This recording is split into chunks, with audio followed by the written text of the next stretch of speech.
Salut à tous. Je suis contente de vous retrouver pour cette petite vidéo explicative. Tout simplement, cette vidéo a pour but d'essayer d'attirer l'attention des joueurs et des préparateurs physiques ou entraîneurs de cet été sur le fait qu'une préparation physique estivale classique ne pourra, à mon sens, pas suffire cette année, vu les conditions très particulières que nous avons connues.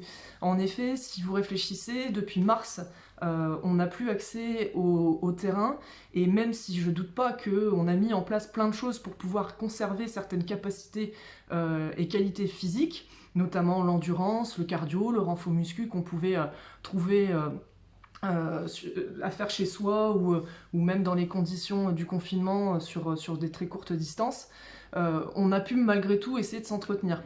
Néanmoins, la préparation physique spécifique de notre activité qui est le basketball, eh bien, on n'y a pas eu accès. On n'y a pas eu accès parce que on n'est pas dans les salles, on n'est pas en opposition, et il ne faut pas oublier que notre sport est un sport de opposition.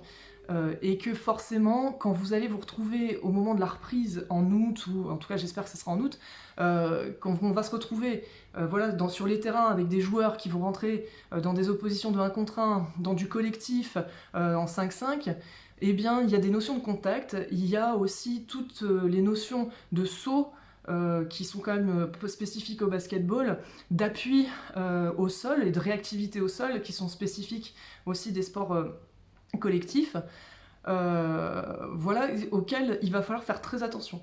C'est pour ça que, en mon sens, et mon conseil, c'est d'essayer d'intégrer le plus rapidement possible dans la prépa physique des moments de préparation physique spécifiques, notamment orientés sur les appuis, la coordination et la stabilité articulaire et musculaire. Donc les petites vidéos que j'ai préparées, elles seront au nombre de 4, elles seront ciblées là-dessus, se découperont de la manière que je viens de vous dire. Je trouve qu'il y a un outil vraiment super pour préparer justement les appuis, les chevilles, les genoux, la réactivité au sol, c'est la corde à sauter.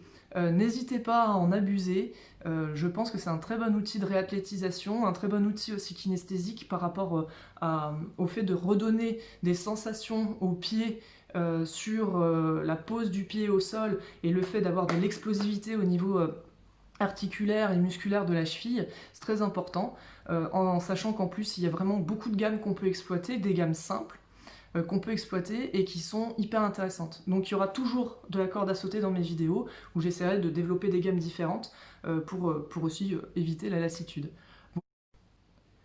Voilà, mais écoutez, j'espère que j'ai été clair sur cette vidéo. Profitez bien de cette reprise estivale pour vous préparer aussi bien physiquement que mentalement. J'espère que vous portez bien. Si jamais vous avez besoin de me poser des questions, allez, n'hésitez pas, dans les commentaires de cette vidéo, ou alors retrouvez-moi sur ma page Facebook qui est en lien dans la description. Et puis les vidéos, plus de contenu, bientôt. Voilà. Salut!